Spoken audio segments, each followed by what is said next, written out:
Today I'm going to be installing the Xtrusion Overland XTR-3 Bed Rack into my Ford F-250. Now, I'm doing a full Overland build of this Ford F-250. It is a V10 gasoline-powered engine with about 300,000 miles on it. I just put some new Method Racing wheels and Mickey Thompson tires on it, and I just installed a whole new secondary battery system in it. So I've got a few more things to do. It doesn't have a great off-road, it's all stock on the off-road package now. So you're gonna see videos on this channel progress about how I upgrade that and what I do to change that over the course of time. So I picked up this XTR-3 rack from Xtrusion Overland last Black Friday. That had a sale going on. I wasn't quite ready to install it yet. So it's been sitting in my garage for about 5 months. And today we got a nice clear day. Had a lot of rain in the area lately, so the clear day today, I decided to come out here and install this. So let's see what this looks like.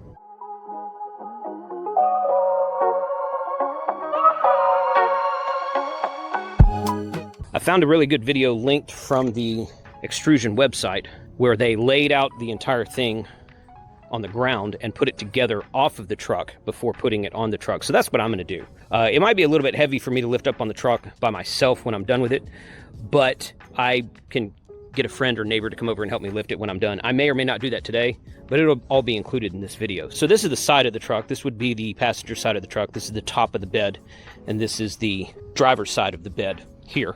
These bars right here, they call them uprights, I think. So this one will actually, they'll be almost vertical from the bed of the truck up to the top of the rack. This will be the top of the rack in the middle, and then the other side going down like that, and it'll form like this U shape that you would expect to see on a bed rack when it's done. Something I noticed, this thing was very well packaged. I can't imagine what it cost them to package all these things. All the individual bolts of different styles are in individual Ziploc bags. This stuff was all packaged, was all shrink wrapped together, and I just opened it. These are shrink wrapped together right here. So very well done on the packaging job. Sent me some, I guess those are, I don't know, that's a patch down there at the bottom. I guess those are like panels to go on, or not panels, but you know, little signs to go to that 3M adhesive on the side of them. And there's some Loctite here. So what they call, they recommend that you Loctite all these bolts before you put them on. Just put a little drop of Loctite on here to keep these from moving when the rack is fully assembled, because as we know, we're going to be doing some off-roading and it might get a little bit bumpy at times. So the first part is these cross members that go, these go the length of the bed like this. The uprights go here. Okay, the top section goes across the top, obviously. And there's 8 of these pieces that go along the side. 2 of them are in the middle here, each corner in the middle. I don't know, something like that. Anyway, so these flush mount Allen head bolts go on this, and these attach here. And then they included this, they call it Vibro Lock. And I called it Loctite a minute ago, Vibro Lock, whatever, kind of the same thing. These go in here. So one of these plates goes on each of the both ends of these. So there'll be 16 total for these 8 bars. And then we'll move on to the next spot. All right, those are all done. So these 4 bars right here, 8 bars really, because there's a separator in the middle. The XTR-2 version did not have that separator in the middle. So this is an XTR-3 because it's 3 stabilizer bars. And the XTR-2 only had the front and back stabilizer bar. So this one will hold more weight in theory. That's why I got it, because I got a heavy-duty, super-duty truck. So in theory, I might put more stuff on it. Who knows? But it wasn't that much more expensive. So, but I got the caps on these 8 sections that run long ways along the truck. And the next task is to put the feet, what they call the feet, on the end of these upright bars without the threaded end.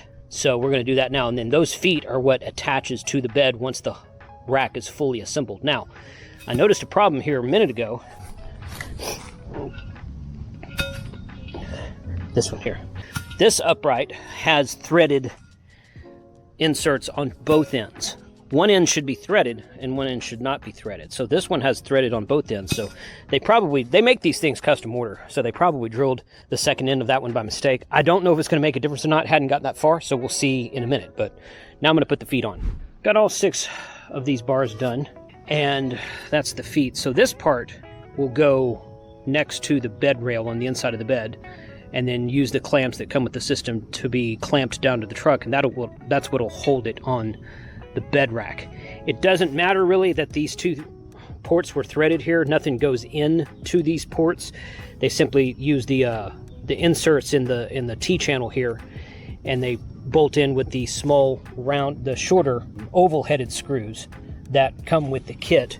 The important thing is that you have a threaded end on this side, like that right there, because these go on next. Next, we're going to connect these risers to these angled brackets, which go into the 3 middle posts sitting in the middle right there, and that's what forms kind of the U shape, or whatever the shape is you want to call it, for the bed rack itself when it sits on top of the bed. These little caps or brackets here are newly designed from what I've been reading about. These 2 holes here in the center are drain holes, and used to be, the old design had the hole only on one side, so you always had to put it with the hole was at the bottom, but now it really doesn't matter. It's got an extra drain hole in it so that water's not going to be standing in this port on your rack. And then you use these hex-headed, the round-headed hex bolts here, and there's actually 2 bags of these. There's a bag with shorter ones, and there's 16 of those, and there's a bag of longer ones, and there's 24 of those. So the video I watched and the instructions I got didn't really say which one you should use for this. It just said use these bolts, but it didn't say whether the short or the long ones. Well, there are 6 of these caps with 4 holes per cap. So you put one there and one there, like that, and 2 there. So 4 times 6 is 24. So I'm going to use the longer bolts because there's a 24 count of those, and hopefully that's right. But we'll see in a minute. But now we're going to take those what they call the uprise pieces that bolt to the bed eventually, and then when they connect to the top horizontal section, this is what connects them. So that's what I'm putting together now.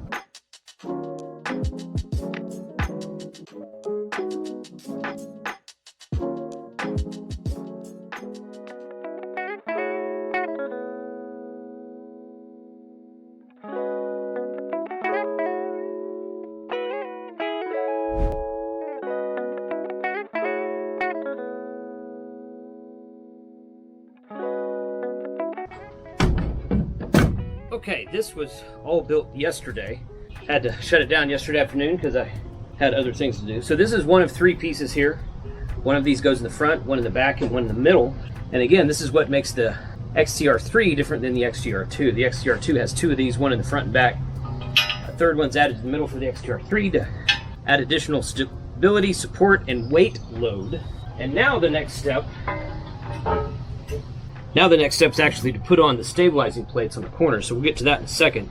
But then these that we put together first will connect in to some nut inserts that we insert in here, and there'll be one of these on either side. So this will be connected to that, and then it'll be one big piece that is ready to go and be put on the bed. And then you have almost unlimited accessories that can be added to that, both inside, outside, on top of the rack, on the top inside of the rack. On the inside, I saw these slide out arms that I think they're fairly new, because I just saw them in an Overland show a couple months ago. It's the first time I've seen them. Been looking at this rack for like 2 years. They're arms that you attach stuff to that slide out from the inside of the rack. So you grab it from here and kind of pull it out. It's on a rail system. Really cool. So you can have all kinds of stuff like that. So right now I just have the shell. I don't know what else to put on it quite yet. I have a couple of ideas, but we'll get to that eventually. So I'm going to finish assembling this and see what it looks like on the truck. Installing these off-road stabilizer brackets here. I got the silver ones, obviously. You can get them in black also. I liked that accent. I thought it looked good. The instructional video I watched did not specify which bolt to use. So I had to go back and count. And these bolts here, we've got... there's 4 of these brackets with 4 holes each. That means I need 16 bolts for these 4 brackets. And for these front to back rails, whatever you want to call them, you can't see them in the shade, I think. These guys right here, there's 8 of these, and there's 4 bolts on each of these, 2 on the front, 2 on the back. So 8 times 4 is 32. There's exactly 32 of these bolts right here that I used, these bolts that I used here mistakenly. Okay, and then I need 16 bolts for these plates here, and there's actually a couple of bags of these bolts left. One bag had the inserts in with them, but there's only 12 bolts in this, 12 bolts and 12 inserts in this bag, the nut inserts, and then there's another bag of 8 more. So that's actually more than I need for that. So maybe they gave me some extra, I don't know. Kind of hard to see. But I went back and watched the video, and although he doesn't specify, they do a short shot of them bolting these down, and they're using these round-headed bolts, not these hex-headed bolts here. So we're going to take these out, replace them with these, and I'm going to use this bag of 32 bolts. This is actually 2 bags of 16, and those will be used for the front-to-back pieces here shortly.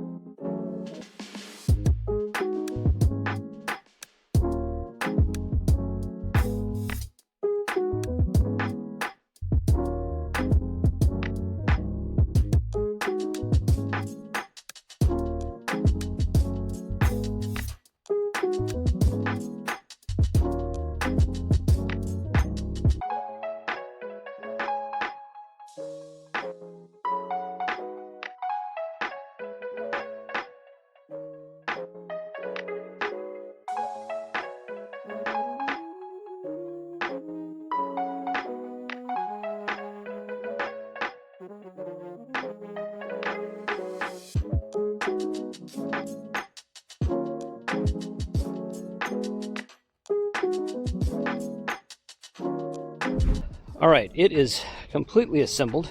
Got the stabilizer corners on it right there. So what I realized about, I don't know, halfway into putting these on, is that you got to make sure that those feet line up in this direction, because if you put it on the truck, if you're building it off the truck like I did, you put it on the truck and there's like a gap in between one of these feet and the bed rail, you're going to have to adjust here. So this whole thing is very modular. These can be adjusted back and forth here. This thing on the side can be adjusted up and down. If you want to put, they have different options for what you can put in the side panel, something short and thin, something longer. You can even increase the length of these and put this bar like right here.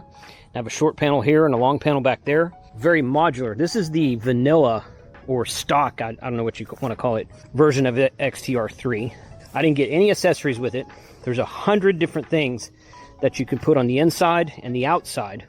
Stuff you can put on the top. A lot of guys put rooftop tents on the top. At this point in time, I'm not planning on putting a rooftop tent on the top. I would like to put some solar panels up there, but we'll see how that goes. So the next step is to put it on the truck, and I think I'm going to wait until another day to do that. But again, you've got to make sure these feet line up with your bed rail, and that there's not a gap between one or the other, and that it's not kind of cockeyed sitting on the bed. So that's evidence for why to build it on the bed instead of build it on the ground and lift it up on the bed later. I could have built these 3 things and bolted them to the bed, and then came along and bolted these in to the horizontal bars if I wanted to. But I did it the way the video on their website said. Might have to make some adjustments later on, but we'll see. But this was a fun build, and I'll do a little bit of a video after this to show you what it looks like on the truck. There's the finished product right there. Got it all lifted up there pretty much by myself. And bolted down, whatnot. Bolting it down was not really hard, although this piece right here, there's a big gap right there between this piece and the bed.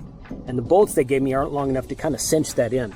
It's almost like these pieces here kind of get pushed out when you bolt it down. So either the cross members themselves are perhaps too short for the width of an F-250, or maybe you're just supposed to, I don't know if you're supposed to do that or not. Something else I noticed, and I didn't even know this about my own truck, the bed here at the front is wider than it is here. I had to take off my plastic covering here. That's why all these holes are here. So I got to find a new covering for it. But this kind of sticks out from the bed farther here than it does here. There's a space here. And this is pretty flush right here. And it's like that on both sides. And I got to looking at the bed. I'm like, well, wait a minute. The bed tapers. The outside of the bed tapers. The inside should be pretty straight. The truck is 20 years old. It's seen some mileage.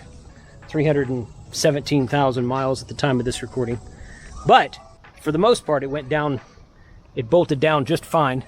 That last piece that's not bolted down yet, I'm just going to get some longer screws and kind of cinch it down on there, and hopefully it should be fine.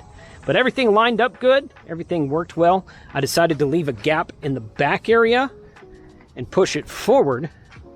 One reason is because there's this pocket right here where you can't get the bracket, so I would either had to do it here or move it back all the way here.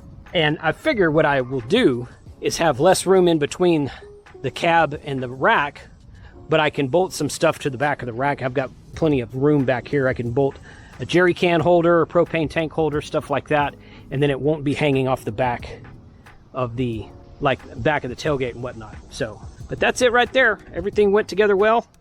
I've already ordered a couple of accessories that I'll be putting on later, so very well built. You can tell just by holding it, it's very well made.